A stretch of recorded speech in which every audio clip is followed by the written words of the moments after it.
హజరత్ అలీషా వలి రెహమతుల్లాహి బాబా గారికి, జలీల్ మస్తాన్ వలి స్వాములకు నమస్కారం.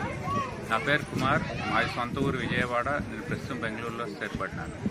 నేను 2000 సంవత్సరంలో ఎంఎస్ లండన్లో చేసి ఆ తర్వాత ఉద్యోగం చేయకుండా ఇండియా వచ్చినాక అనుకోకుండా బాబా గారిని కలవడం జరిగింది.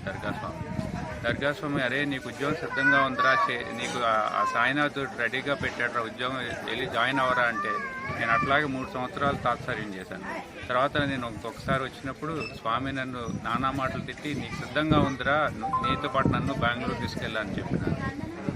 విచిత్రం ఏంటంటే నేను అప్లై చేసినాక ఒకే ఒక్క రోజులో నాకు హెచ్పిలో ఉద్యోగం వచ్చింది. ఆ ఉద్యోగం కూడా ఎంత విచిత్రంగా వచ్చిందంటే నన్ను ఒకే ఒక్క క్వశ్చన్ అడిగి అప్పటికప్పుడు కంపెనీలో జాయిన్ చేసుకున్నారు. ఆఫర్ లెటర్ కూడా ఇవ్వలేదు. ఇట్లాంటి మధురమైన ఘట్టాలు ప్రతి ఒక్కరి జీవితంలో బాబా యొక్క భక్తుల్లో ఎన్నో ఉన్నాయి. ఇది నేను చెప్పింది ఒకటి మాత్రమే. సో నేను కోరుకునేది ఏంటంటే ఇక్కడ ఇది చాలా పుణ్యమైన స్థలం. ఇక్కడ మహనీయులు చాలామంది ఉన్నారు. ఇక్కడ దయచేసి అందరూ వచ్చి ధరించవలసిందిగా నేను కోరుకుంటున్నాను.